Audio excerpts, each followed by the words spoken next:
धर्म के लिए कई बार धर्म के विरुद्ध आपको खड़ा होना पड़े।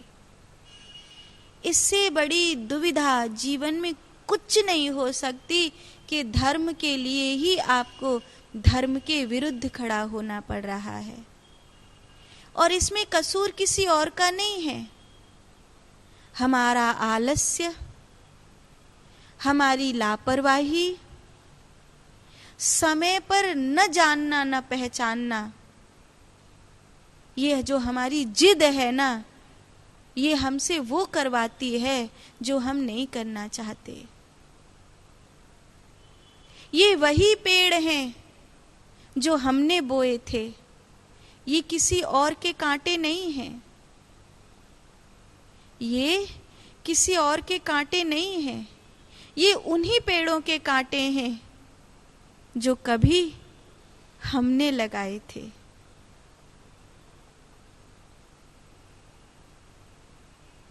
राम के रूप को छोड़कर, ये जानते हुए कि मेरी गोद में ईश्वर खेलने के लिए आया है, एक स्त्री के मोह में, एक स्त्री की खुशी के लिए सब कुछ करना, उसकी खुशी में अत्यंत खुश होना। तुलसी या संसार में भांति भांति के लोग, हम किसी को खुश कर सकते हैं? हम किसी को खुश नहीं कर सकते।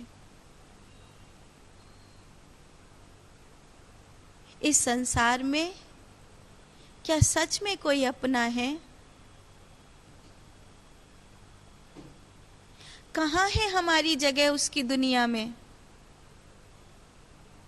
उसकी दुनिया में हमारी जगह कहाँ है? उसकी दुनिया में मैं कहाँ हूँ? आपने कभी अपने आप को उसकी दुनिया में देखा?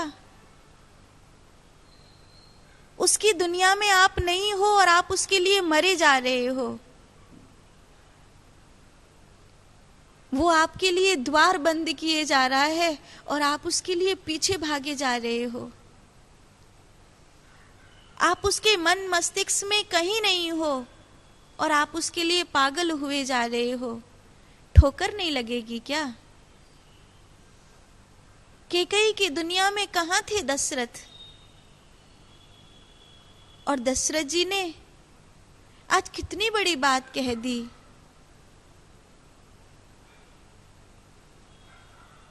कैकेयी ने तो वह करना ही था। भीष्म की दुनिया में क्या नहीं था? सत्यवती को प्रसन्न करने के लिए एक बूढ़े राजा को खुश करने के लिए कितनी बड़ी प्रतिज्ञा ले ली कि मैं कभी ब्याह नहीं करूंगा। मत करो। लेकिन उससे भी बड़ी गलती आपने क्या करी कि सदा इस राजगद्दी पर बैठने वाली की रक्षा करूंगा। इसकी जगह ये नहीं कह सकते थे कि मैं धर्म की स्थापना करूंगा इस राज्य पर, ब्रह्मचारी रहूंगा, जीवन भर ब्रह्मचारी रहूंगा और इस गद्दी के लिए धर्म का चयन करूंगा। अगर ऐसी प्रतिज्ञा करी होती तो फिर धर्म का साथ देते, लेकिन प्रतिज्ञा व्यक्तियों को खुश करने के लिए करी है ना। इसीलिए तो काशी नरेश की अम्बा, अंबिका, अंबालिका तीनों कन्याओं को उठाकर ले आए जबरदस्ती स्वयंवर कराने के लिए अपने भाइयों के लिए। इतना भी क्या मरना कि आप ये भूल गए कि आप जिन कन्याओं को लेकर जा रहे हैं उनकी इच्छा है या नहीं। और ये अम्बा, ये अंबिका, ये अंबालिका दशरथ जी के, वो भीष्म पितामह के जीवन का कहीं ना कहीं जिन कांटों पे आज मैं चल रहा हूं वो कांटे मैंने बोए हैं, किसी और ने नहीं। मेरे बोए हुए कांटों को कोई कैसे फूलों से ढक सकता है? ये तो सहना ही पड़ेगा। जो मैंने सूल बोए हैं उनको सहने के लिए कोई दूसरा थोड़ी आएगा। दशरथ जी ने अपने प्राण दे करके उसे सहा। कैकेयी की जिंदगी में दशरथ जी की जगह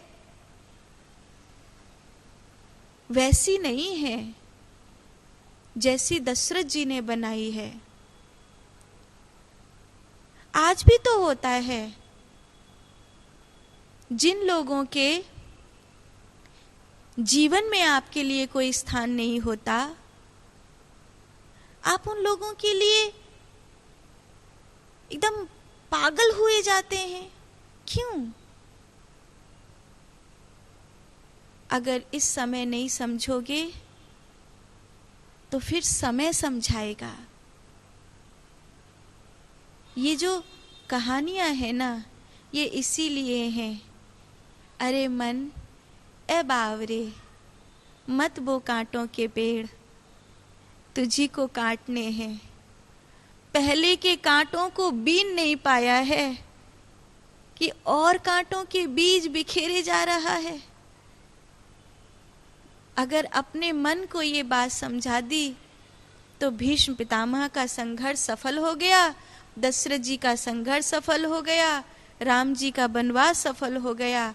क्योंकि आपकी जिंदगी की महाभारत आपने जीत ली, आपके रावण को आपने मार लिया, जिसके लिए ऋषियों ने आपको कहानी सुनाई थी वो आपने कर लिया। बाकी किसने क्या किया वो जाने और उनका काम जाने।